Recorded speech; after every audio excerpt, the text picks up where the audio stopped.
اعوذ باللہ من الشیطان الرجیم، بسم اللہ الرحمن الرحیم۔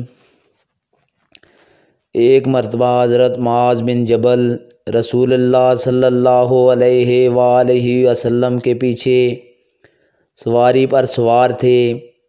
آپ صلی اللہ علیہ وآلہ وسلم نے فرمایا، اے معاذ، میں نے عرض کیا، حاضر ہوں یا رسول اللہ۔ آپ صلی اللہ علیہ وآلہ وسلم نے دوبارہ فرمایا، اے معاذ، میں نے عرض کیا، حاضر ہوں، ہے اللہ کے رسول۔ آپ صلی اللہ علیہ وآلہ وسلم نے 6 بار فرمایا، اے معاذ، میں نے عرض کیا، حاضر ہوں، ہے اللہ کے رسول۔ 3 بار ایسا ہوا۔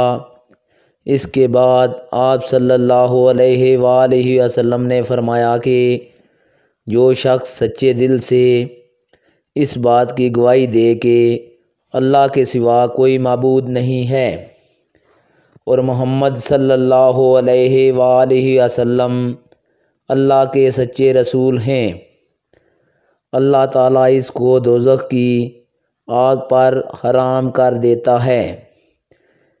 میں نے کہا، یا رسول اللہ، کیا اس بات سے لوگوں کو باخبر نہ کر دوں کہ وہ خوش ہو جائیں؟ آپ صلی اللہ علیہ وآلہ وسلم نے فرمایا، اگر تم یہ خبر سناؤ گے تو لوگ اس پر بھروسہ کر بیٹھیں گے اور عمل چھوڑ دیں گے۔ صحیح بخاری حدیث نمبر 128۔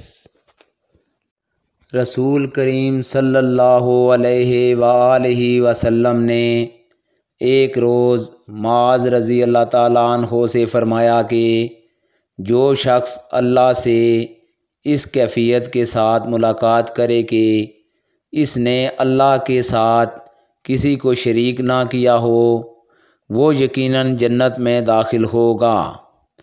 معاذ بولے، یا رسول اللہ، کیا میں اس بات کی لوگوں کو بشارت نہ سنا دوں؟ آپ صلی اللہ علیہ وآلہ وسلم نے فرمایا، نہیں، مجھے خوف ہے کہ لوگ اس پر بھروسہ کر بیٹھیں گے۔ صحیح بخاری حدیث نمبر 129۔ آج کی ویڈیو دوستو اتنی ہی۔ اگلی ویڈیو میں آپ لوگوں سے ملاقات ہوگی، تب تک کے لیے اجازت دیجیے۔ اللہ حافظ۔